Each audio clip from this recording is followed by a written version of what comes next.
question, yeah? What kind of president sells off all the government's luxury cars and then makes his own ministers to take the bus to work? What kind of president cuts his own presidential salary such that he could not afford a car during his time in office and then goes on to the United Nations to brag about it? You'd probably call that a madman, right? Or he might just be the most honest and active leader Africa has ever produced. Because this is the story of Thomas Sankara, a man who tried to prove that Africa didn't need anybody's permission to be great. And the moment he became too powerful, his best friend killed him. Now let's get into the story. In 1983, Upper Volta was the name that Burkina Faso is answering right now. That means in 1983, Burkina Faso was called Upper Volta. This was the name that was given to it by their colonial masters, who happened to be the French. In 1983, Upper Volta was poor. Most of the people farmed small plots of land. There was widespread illiteracy. Most of the adults could not read. Children were dying from diseases that cheap vaccines could actually prevent. The desert were spreading and it was swallowing up their farmlands every single year. And in the same year, August 1983, a 33-year-old military captain called Thomas Sankara took power in a coup. And the first thing he did was to rename the country from Upper Volta to Burkina Faso, which in their native language translated to Land of Upright People. And when he came into power, the speed at which he made things work was almost unbelievable. Because barely 2 weeks after becoming the president of Burkina Faso, he vaccinated 2.5 million children against diseases like meningitis, yellow fever, and measles. And the infant mortality rate in Burkina Faso dropped drastically from 205 deaths in every 1,000 beds to 145 deaths in a single year. And then he launched a campaign, Operation Plant a Tree. He was able to build 10 million trees to prevent the desert from swallowing their farmlands. And no, he did not employ a company to do all of this. He mobilized the civilians and the soldiers. Every hand was on deck when Thomas Sankara was in office. He went ahead to redistribute lands that were owned to politicians. He redistributed it to farmers, people who actually worked it. And at the time, the wheat production in Burkina Faso doubled. And then he launched another campaign, the National Literacy Campaign. He built schools in every village that never had one. He built roads, he built railways, and he did all of this without getting a single foreign loan. How was that possible? He sold all the cars, all the luxury cars, the Mercedes-Benz that belonged to ministers and the president himself. He sold all of them and then he redistributed the money into building Burkina Faso. And then he did another amazing thing. He involved women in his politics. He appointed women to senior government positions. This was something he did at the time when most African countries were not even doing that. He banned forced marriages. He banned female genital mutilation. He even encouraged women to join military too. Because according to him, he said, you cannot carry out fundamental change without the women. Their energy and their participation is absolutely essential. And then there were things he did that made very powerful people anxious and very nervous. He refused to take foreign loans. Not from World Bank, not from IMF, not from his own colonial masters. And no, he didn't refuse the loans because he was stubborn, but because he understood something that African leaders at the time were scared of saying out loud. He said, he who feeds you controls you. He understood that the IMF loans and the World Bank loans and the debt was just a new form of colonialism. I mean, if your colonial masters didn't have something to hang over your neck, then it was a problem. And while Sankara was building schools and planting trees, France was watching every of his move and was becoming more uncomfortable. Because let me tell you something most people didn't know. When France gave the 14 colonies that he had in Africa their independence in the 1960s, it did something. It introduced or created a system called the Franc-Afrique system. This was a secret network of political, military, and financial control over the 14 colonies that it had. I'm going to tell you how this thing worked. They introduced the currency CFA franc.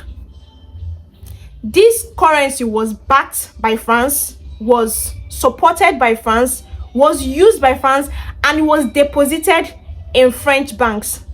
I don't know if you understand what I'm saying. It was more like they required these 14 African countries to deposit 50% of their own money in French treasury. That doesn't make any sense. And then in 1984, Sankara went to the United Nations and stood. And then he said something. He said, we must understand that we cannot pay the debt because we have nothing to pay with. The debt is a cleverly managed reconquest of Africa. And he refused to be a part of it. I mean, he said whatever money that is being made on Burkina Faso's soil belonged to the Burkina Faso. And then he went ahead to call on every African country to refuse to pay their colonial debts all at once, because he believed that if all of them refused at the same time, then their colonial masters would not be able to punish them one by one. And that single speech went around the world. African leaders heard it, civilians heard it, ordinary people heard it, even French officials heard it. And then they realized that Thomas Sankara was a problem to the Francophone system. And do you know what that meant for France? If Thomas Sankara's ideas went round, France stood to lose access to 14 resource-rich African countries. That is massive. And while all of this was happening, Blaise Compaoré was listening. He was Sankara's closest friend because they served in the military together. As a matter of fact, he even helped Thomas Sankara in the revolution of 1983 that brought Sankara into office. So yeah, Sankara trusted him completely. But the problem was, between 1985 and 1986, the dynamics of their relationship was changing because Sankara was making lots of radical decisions. He was becoming more radical, more intense, more isolated. He was making more enemies for himself because he had fired 2,500 teachers during a strike. The people who supported him were growing uncomfortable around him. And then not only that, he went ahead to call or mock the president of Ivory Coast, mocked him by calling him a French puppet. So it was not just the people, domestic people in the country, that were growing uncomfortable around him. France and Ivory Coast were having a problem. They had personal reasons to dislike him. And these were the same people that somehow were in bed with Blaise Compaoré. And Blaise Compaoré, being an ambitious man, decided to maximize this opportunity. And the most haunting part of this story was that Sankara saw it coming. Because as at October 2nd, 1987, he gave a speech at a memorial in Che Guevara. He said, while revolutionaries as individuals can be murdered, you cannot kill ideas. So it was more like he accepted what was coming. Even people that spent the last few days with him said he seemed at peace. It was more like he had decided to not outrun the threats of what was coming. I mean, if they were going to come for him, it was best to find him standing. So on October 15, 1987, in Ouagadougou, Sankara was in a meeting with about 12 of his colleagues when soldiers arrived. Sankara reportedly said, "Stay here, it is me they want." This was what he said to his 12 colleagues. And then he walked outside. And when he did, the soldiers shot him. These were soldiers that were sent by Compaoré. And it was not just Sankara who died. They also murdered the 12 other colleagues who were at the meeting at Otont. His body was buried the same night in an unmarked grave. Compaoré said he was sick, he was at home. But that was not true, because at nightfall of the same day, Blaise Compaoré became the president of Burkina Faso. And the first things he did tells you everything you needed to know. He went back to the IMF and he took the loans. He reversed the land reforms. He abandoned the food self-sufficient systems that Thomas Sankara had put in place. He restored the old currency back. He invited French officials into the country. And in a matter of months, he undid almost everything that Thomas Sankara spent the last 4 years of his office building. And guess what? France recognized and acknowledged his government almost immediately. Blaise Compaoré ruled Burkina Faso for 27 years. And he was finally ousted out of office when he tried to change the constitution to extend his rule. He met a massive uprising in the country. And then he fled and went to Ivory Coast. In 2022, Blaise Compaoré was sentenced to life in prison after he was convicted for complicity in Thomas Sankara's death. But guess what? He's still in Ivory Coast. He has not come back to face it. And France never acknowledged its role, any role in Thomas Sankara's death. As a matter of fact, the president of France, who is Emmanuel Macron, promised that he was going to release the documents of what transpired in 1987.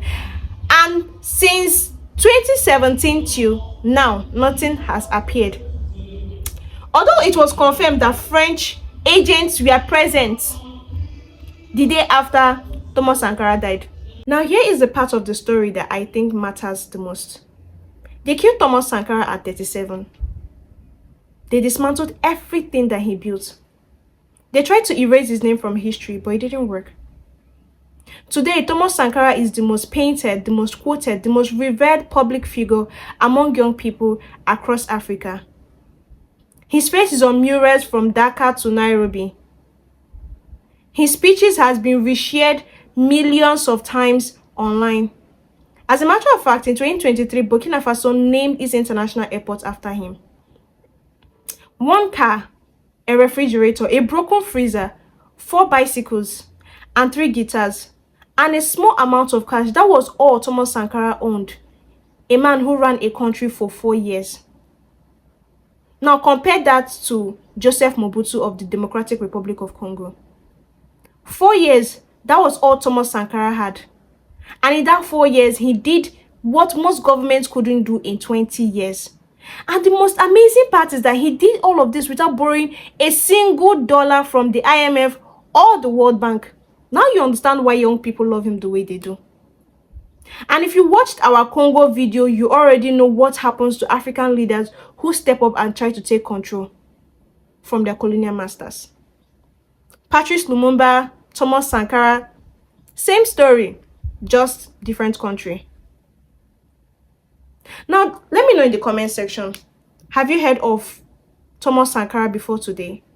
If no, let me know. If yes, tell me what you heard about him before today. Don't forget to subscribe to this channel. Don't forget to like this video, because I bring world stories to you without confusion. I'm Miriam, and I'll see you in my next video. Bye!